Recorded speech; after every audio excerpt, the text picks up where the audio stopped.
So think about the last time you did like a software update on your phone or your laptop. Oh, yeah. Always an annoying notification. Right. A little notification pops up, and then you get that tiny progress bar filling up on your screen. Yeah. Your device restarts, and, well, that's it. It's clean. It's totally contained. It just stays trapped right there behind the glass of your screen. Exactly, because it's an abstract process, right? Mm. We've been conditioned for, decades at this point, to view technology as this neat, categorized thing. Yeah. A thing that lives in a box on our desks or just, sits in our pockets. But this week, that little digital progress bar has violently broken out of the box. It really has. Because the software update isn't just like a line of code tweaking a menu layout anymore. It is literally a 6-foot-tall humanoid robot making your bed. Yeah, which is just wild to watch. It's insane. And it's a founder sitting in a courtroom defending the entire origin story of a multi-billion-dollar empire. Yep. It's a 15-foot-tall, pilotable mecha suit-like, straight out of an anime, actually taking physical steps into reality. We are looking at a technological landscape that has just spilled out into the physical world. And in ways that are, frankly, messy, chaotic, and happening everywhere at exactly the same time. Totally. So welcome to Silicon Drama episode 03. We are calling this one, The Interface War Entered the Real World. I love that title. It fits perfectly. Right, because today we are taking this massive stack of sources, reports, and breaking developments, and our mission for this deep dive is to explore how this power drama has moved so drastically closer to the human body. Yeah, last week, we were looking at the invisible machine. The infrastructure stuff. Exactly. The data centers, the energy grid, the cooling systems. But now the story is all about the moment of contact. And the core question we are going to obsess over today for you listening is this.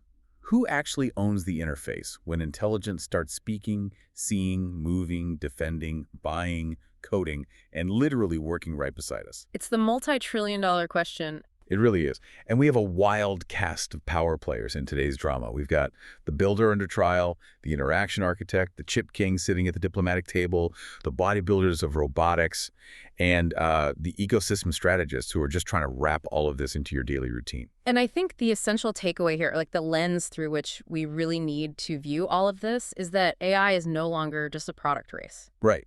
Like who has the smartest chatbot? Exactly. That era is over. What we are witnessing now is a super high-stakes power struggle for the doorways of the real world. Okay, so let's start with the most dramatic doorway of all, which is the doorway to the past. Because before we get into the robots and the crazy voice agents, we have to look at where the power currently resides. Right. And right now, it resides in a courtroom. We are looking at the CEO of OpenAI, and he is living this bizarre split-screen existence right now. It really is a massive juxtaposition. Yeah. On one hand, he's like the ultimate operator, deploying frontier AI into massive enterprise systems, changing how work is done. But on the other hand, he's sitting in a legal battle, actively defending his company's origin story against Elon Musk. You have the architect of these autonomous, futuristic workflows being dragged entirely backward to litigate the history of how the entire boom started in the first place. Okay, let's unpack this, because from the outside, it just looks like billionaires squabbling over money, right? So yeah, it can easily look like that. But Musk's core argument is that OpenAI fundamentally betrayed its founding mission. Like, it was supposed to be a nonprofit, public interest laboratory. Yes, to build AI safely for humanity. Right. And OpenAI's counter-argument is essentially, well, look, we had to survive. Yeah. They're saying that to compete in the sheer scale of this AI arms race against Google and Meta, they needed billions. And you just don't get billions of dollars as a pure nonprofit. You don't. You really have to look at the underlying mechanism of what it takes to build artificial general intelligence. In the very early days, the assumption was that a few brilliant researchers in a room could just code their way to it using, clever algorithms. Just a bunch of guys and whiteboards. Exactly. And if that were true, a small nonprofit with a reasonable budget could have totally achieved it. But the paradigm shifted to compute.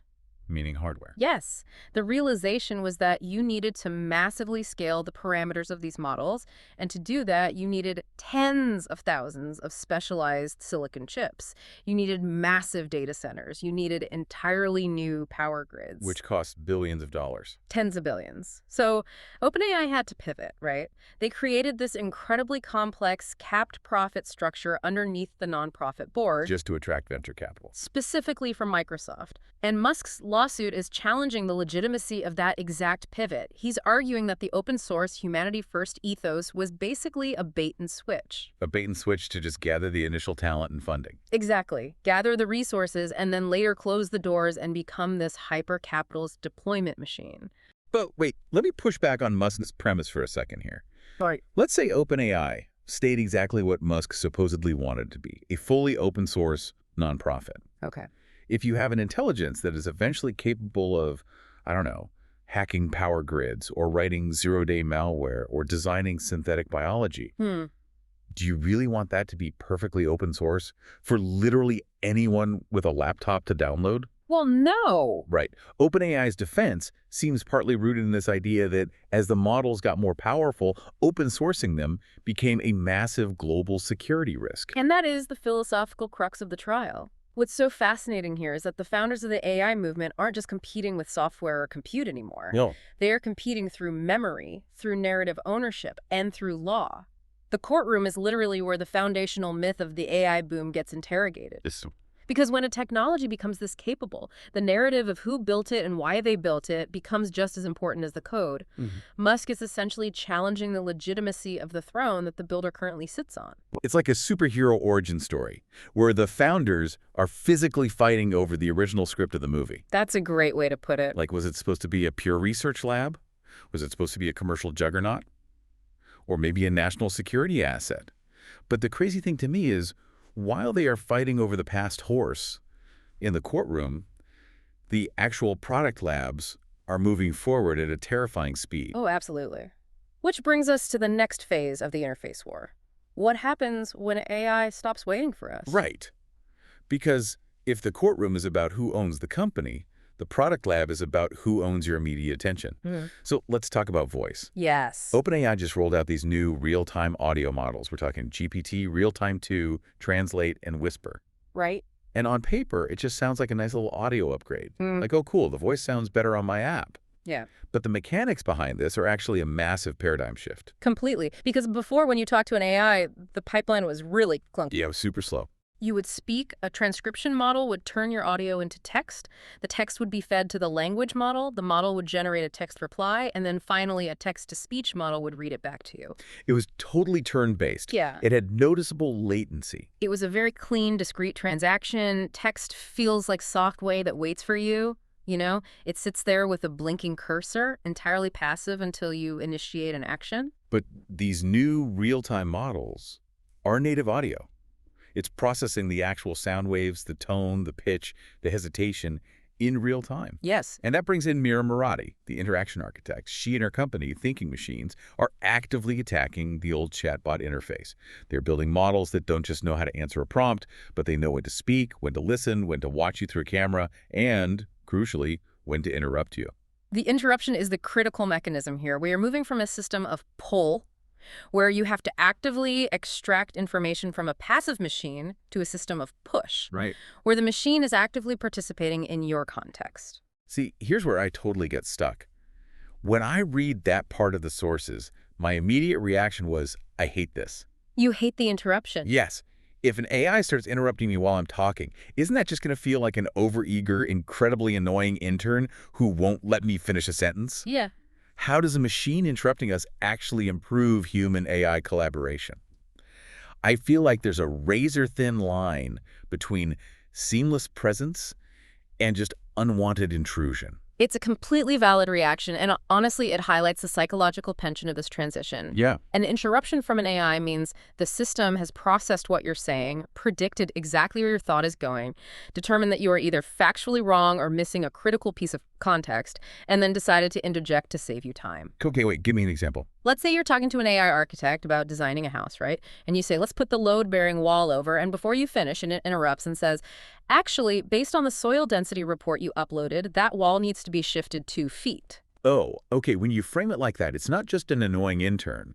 It's a collaborator that refuses to let me make a massive, expensive mistake. Exactly. Psychologically, that elevates the AI from a tool to an active participant. It's jarring because we have thousands of years of evolution telling us that tools do not have agency. Right, a hammer doesn't talk back. Exactly. A hammer does not tell you that you are swinging it wrong. Yeah. A word processor does not interrupt your typing to suggest a better thesis statement. When the tool starts pushing back, it feels like a presence. Presence. That is exactly the right word for it. It feels like someone is in the room with you. Yeah. But it's not just OpenAI and thinking machines doing this. The battlefield for this presence is fracturing across literally every device we own. Everywhere. Like Sundar Pichai is turning everything at Google into one massive AI ecosystem.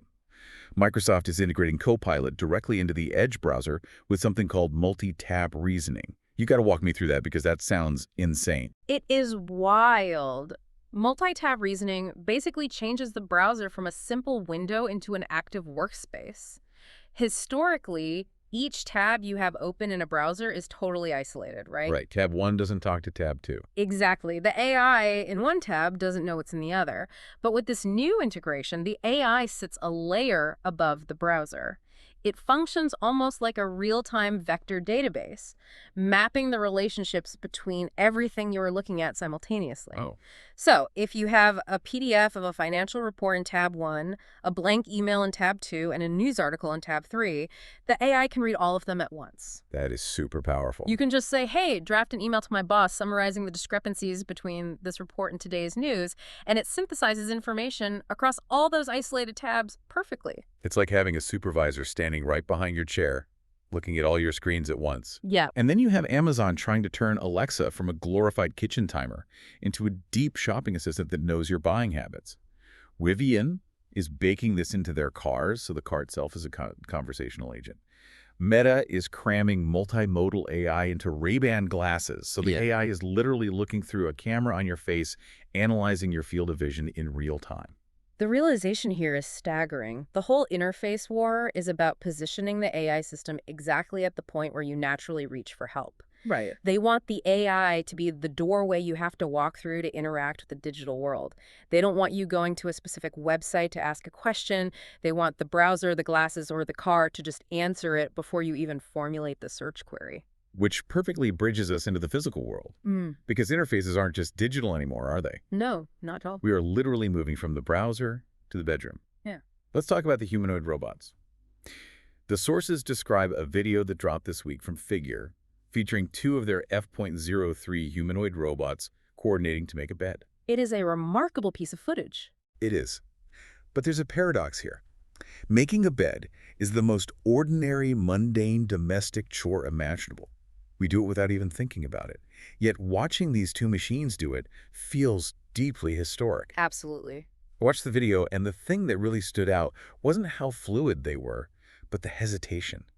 You can actually see the robots pausing, adjusting their grip on the sheet, recalculating. Why is folding a bedsheet so mechanically difficult for a multi-million-dollar machine?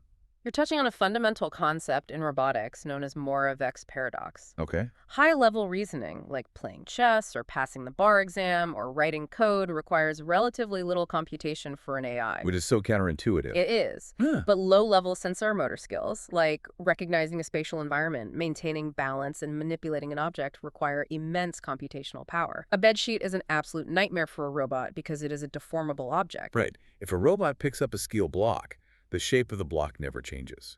Exactly. The geometry of a rigid object is highly predictable.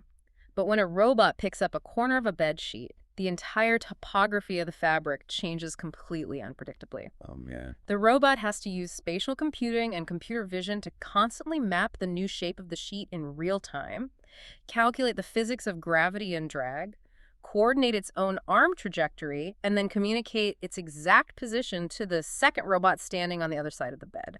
So that hesitation I saw. That hesitation wasn't a glitch. That was the physical manifestation of massive neural networks running real-time physics calculations. When you interact with a language model, the computation is totally invisible. Right, it just spits out text. But when a robot reaches for a sheet, pauses, adjusts, and pulls, you are witnessing the computation happen in 3-dimensional space. The machine is literally thinking in physical space. Yeah. That's wild. And Brett Adcock, the founder of Figure, didn't stop at making beds. He set up this massive public endurance test. Yes, the 40-hour shift. Exactly. They had their humanoid robots sorting over 50,000 packages live on YouTube for over 40 continuous hours. But there's a massive logistical caveat here. It wasn't just one super robot doing the work for 2 days straight, was it? No, it was a rotating cast of robots. Right. And that distinction is vital. It is. A single robot doing a backflip or sorting a few boxes for a 2-minute promotional video is just a demo. It's highly controlled. But maintaining a continuous 40-hour operational flow, that is a true industrial proof of concept. Because to keep that going, you have to manage battery degradation, thermal throttling of the actuators, mechanical failure rates. If Robot A's battery hits 10%, Robot B has to seamlessly step into the workspace, take over the spatial mapping, and continue the sorting task without breaking the flow. Precisely. It's not a demonstration of a robot, it's a demonstration of a robotic fleet. It marks a huge psychological shift in the industry. People didn't tune in to a live stream to watch a flashy dynamic event. They tuned in to watch a machine try to become incredibly relentlessly boring. Yes. In automation, boring is the ultimate display of power. Boring means predictable.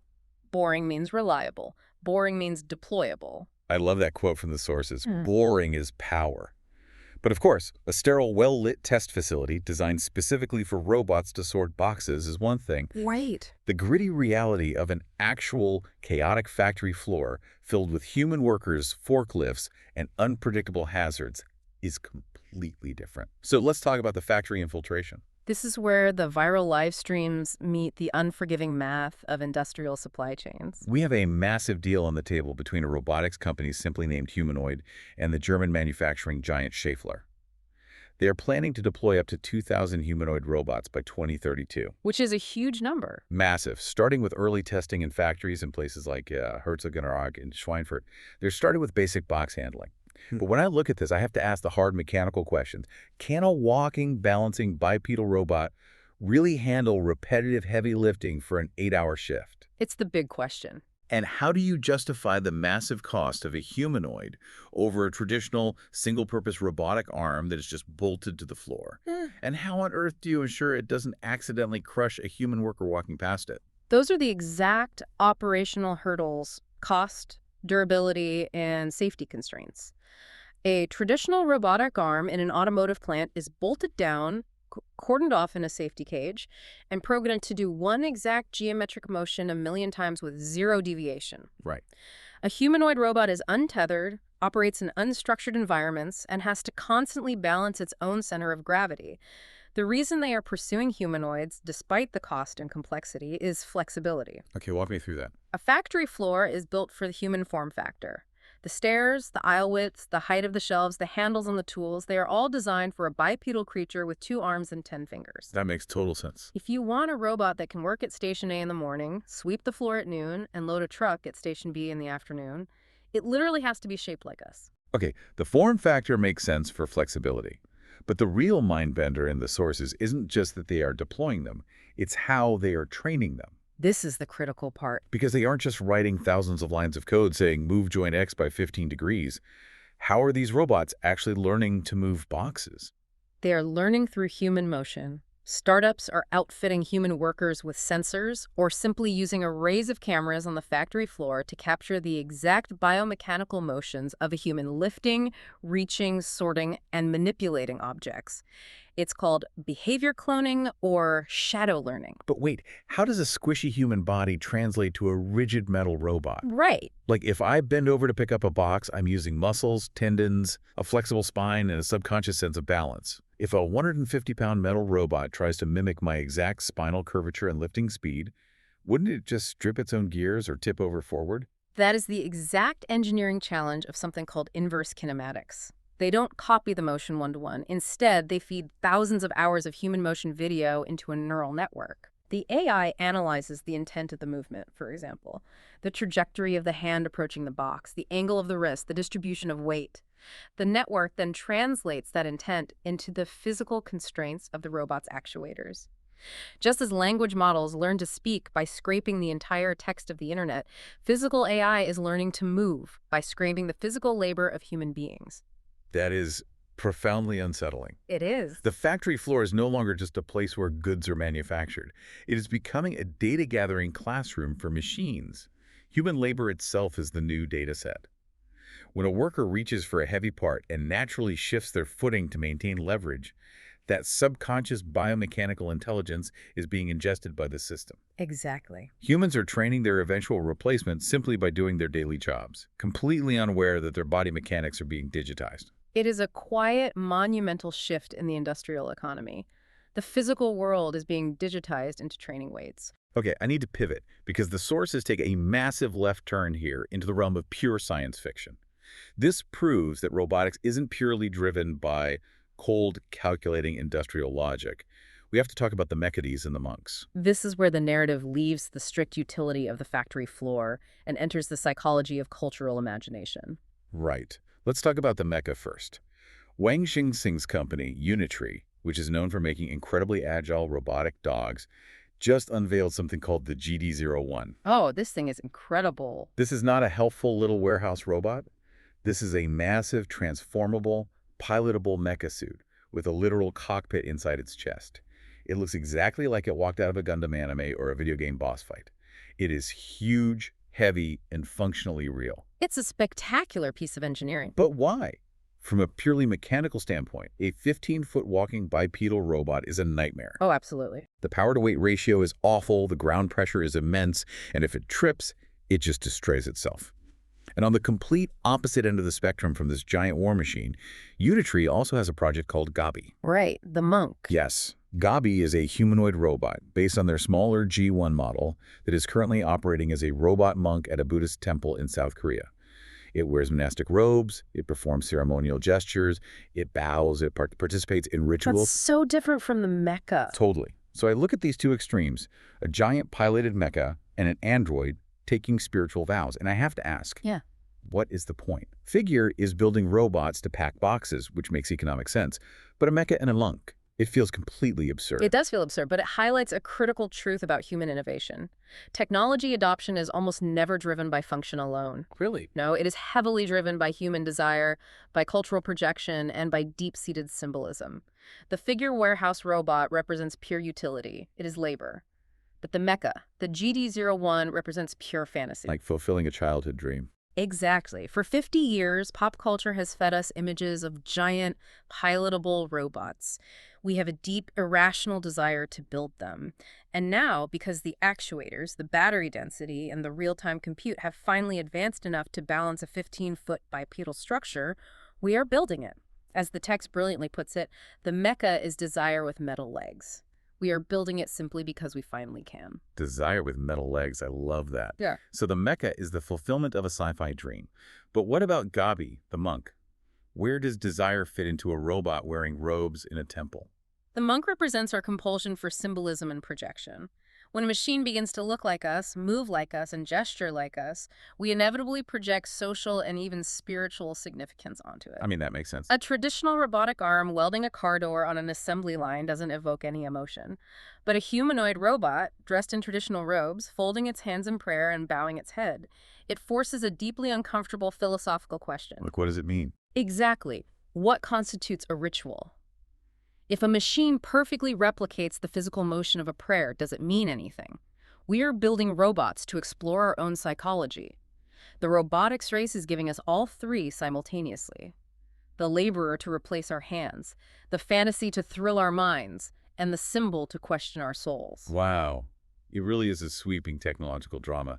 But to power all of this, to run the real-time physics calculations of a mecha, to process the behavior cloning of a factory robot, to run the instantaneous audio processing of a voice agent, you need immense mind-boggling amounts of compute. You do. You need silicon chips. And that brings us to the geopolitical chessboard. Because compute is no longer just a component. It is the ultimate bottleneck of global power. Just as a quick pause here, I want to be super clear to you listening that we are completely neutral in this next part. We aren't taking any sides on U.S.-China relations or endorsing any policy. We are just impartially reporting the diplomatic and strategic landscape as outlined in the sources. Right, just laying out the facts of the board. Exactly. So let's look at Jensen Huang, the CEO of Nvidia, who is basically the undisputed chip king of this era. Nvidia produces the H200 chips. Now, to understand why these chips matter, we need to look at the mechanics. Why can't you just string a bunch of normal computer processors together to train an AI? Good question. Traditional CPUs are great at doing complex sequential tasks very quickly, one after another. But neural networks require parallel processing. They need to perform millions of relatively simple mathematical operations at the exact same time. Right. Furthermore, the bottleneck isn't usually the math itself, it's the memory bandwidth. The H200 chips are revolutionary because they have massive amounts of high bandwidth memory, allowing the chip to feed data into the processing cores incredibly fast without starving the system. That speed is what makes training frontier models physically possible. And because Nvidia practically holds a monopoly on this specific architecture, these chips are now geopolitical weapons. We're looking at an incredibly delicate diplomatic dance here. Yes, we are. The reports indicate that some Chinese technology companies have been cleared on paper to purchase these advanced H200 chips. But the diplomatic reality is far more convoluted than just a signature. Exactly. You have to look at the strategic needs of both nations here. China recognizes that to maintain its economic and technological sovereignty, it must build its own frontier AI models. To do that, it absolutely needs state-of-the-art compute. Naturally. The U.S., conversely, views AI leadership as a critical national security imperative and wants to maintain a strategic bottleneck on the hardware that makes frontier AI possible. The CEO of Nvidia is caught right in the middle, no longer just a businessman managing a supply chain, but acting as a de facto geopolitical figure. The silicon chip has basically transcended its physical form. It's a literal claim on national leverage. And the negotiations over these H200 chips highlight a critical reality in international trade. Approval is not delivery. That's a huge point. Just because a transaction is legally cleared on a piece of paper in an office somewhere doesn't mean the hardware will actually be put on a cargo plane and cross borders. There are endless regulatory hurdles, export controls, and strategic delays. And furthermore, delivery is not trust. Even if those chips are eventually delivered, the underlying suspicion between the superpowers regarding how that massive compute will be utilized remains completely unresolved. Right. This is why we are simultaneously seeing high-level U.S.-China talks on AI guardrails. Both sides are trying to establish back-channel communications regarding frontier AI. Because they aren't just worried about economic competition. They are deeply worried about what these systems can do autonomously. If an AI model gets too capable and the safety protocols fail, both nations face an uncontainable threat. Which brings us out of the brightly lit diplomatic rooms and into the dark room of our power drama, the cyber shadows. Yes, the focus violently shifts here from what AI can build to what AI can break entirely on its own. We have to talk about the autonomy clock. The UK AI Security Institute, the AII, released a terrifying report analyzing the time horizon for autonomous cyber tasks. Yeah, this report is chilling. They set up these narrow sandboxed environments and tested how well AI models could execute cyber attacks without human intervention. And what they found is that the capability of these models is doubling in months, not years. The time frame is what really has the security community on edge. We're used to Moore's law in hardware, a doubling every 2 years. But a capability doubling in months means our defensive postures become obsolete almost instantly. Now, the nuance here is important, right? Doesn't mean the AI can suddenly do everything twice as fast, like some super intelligent god. It means they're getting dramatically better at a specific set of skills, staying on task, chaining multiple complex steps together, and becoming relentlessly persistent. Persistence is the defining mechanism of an autonomous cyber agent. Think about a human hacker attempting to breach a secure network. The human gets tired. Yeah, they need coffee, they need sleep. Exactly. They get frustrated, they make sloppy mistakes, or they just give up if the firewall's too complex. An autonomous AI agent does not experience fatigue. It will sit there, analyzing the network architecture, chaining minor vulnerabilities together, and trying 10,000 variations of an exploit relentlessly 24 hours a day until it finds a crack. And the Google Threat Intelligence Report provided some really dark evidence that this isn't just theoretical anymore. Threat actors are already using AI to write polymorphic malware. Right, malware that rewrites itself. Exactly. It automatically rewrites its own code signature every time it replicates to evade antivirus detection. But the specific example that blew my mind is a piece of malware called Prompt TSPY. It's an AI-assisted Android backdoor. Yeah. Walk me through the mechanics of this because it sounds impossible. How does a text-based language model navigate a graphical phone screen? This is where multimodal AI becomes fully weaponized. Prompt TSPY doesn't interact with the phone's underlying code in the traditional sense. It literally uses computer vision. Wait, like it's looking at the screen? Yes. The malware takes a silent screenshot of the infected Android device. It feeds that image to an LLM. The LLM acts as an agent, reading the visual state of the screen.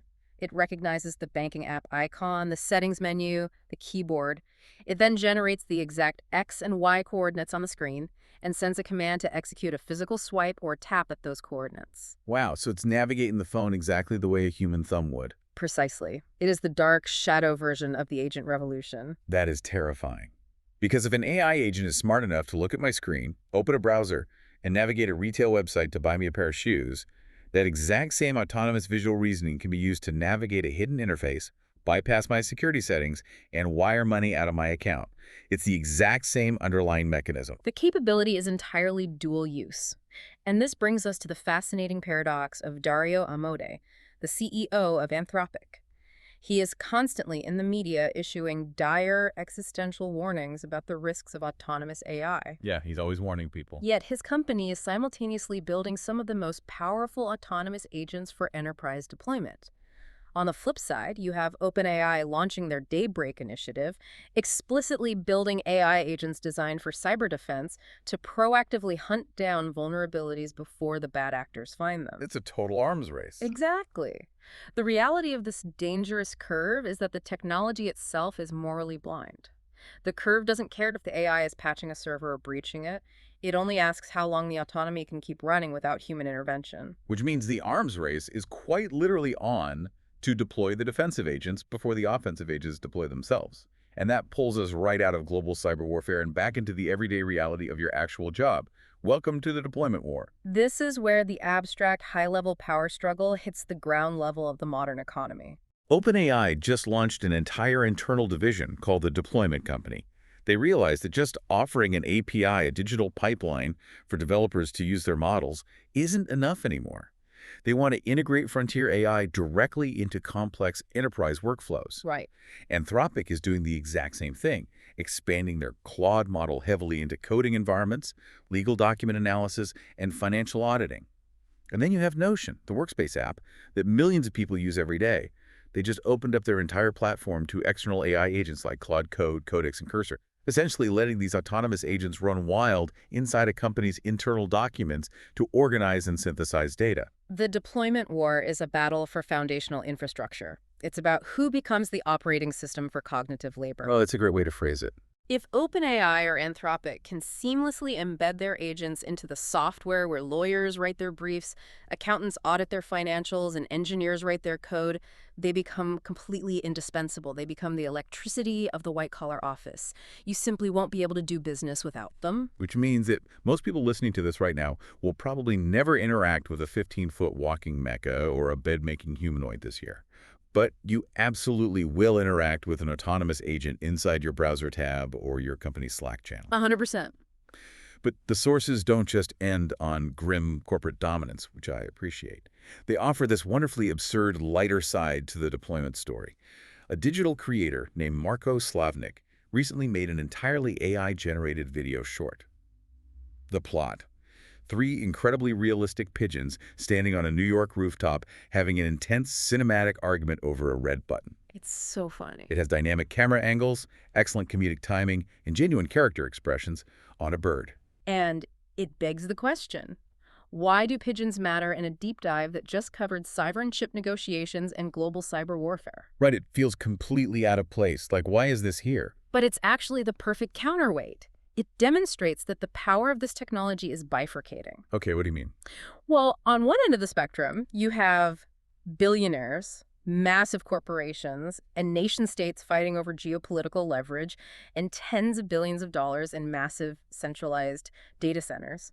But on the exact opposite end, you have a single independent creator sitting at a laptop using modular, accessible, generative AI tools to produce a piece of high-quality cinematic entertainment that would have required a massive VFX studio just 2 years ago. So it's the democratization of the front end. Precisely. Both the enterprise coding agent parsing legal documents and the AI generating the pigeon video are forms of deployment.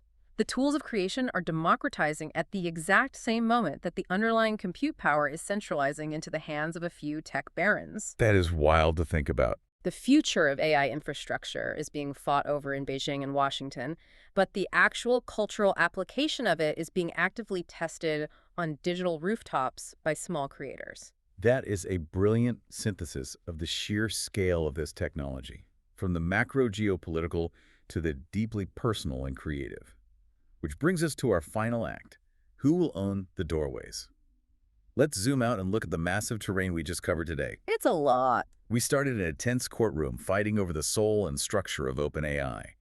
We looked at real-time voice agents designed to interrupt our natural conversations. We saw robotic fleets learning the biomechanics of human labor on a German factory floor. The shadow learning. Right. We analyzed the cultural desire behind a giant mecha and a robotic monk. We navigated the diplomatic chess match over the H-200 ships, peered into the shadowy mechanics of visual cyber malware, and ended with arguing pigeons. It is a dizzying array of developments, but there is a single unified thesis that connects every piece of the source material. What is it? The AI story has fundamentally shifted its axis. It has moved from a story about capability, meaning how smart is the neural network, how many parameters does it have, to a story about contact. Where and how does the model touch the real physical world? So if it's not about who has the absolute smartest model anymore, then who wins the interface war? The winner will be the company that controls the moment before the answer is asked for. They want to own the doorways. They want to be the voice assistant that intercepts your request before you ever pick up a phone to make a call. Wow. They want to be the agent that visually reads your screen and executes the task before you even open a new browser tab.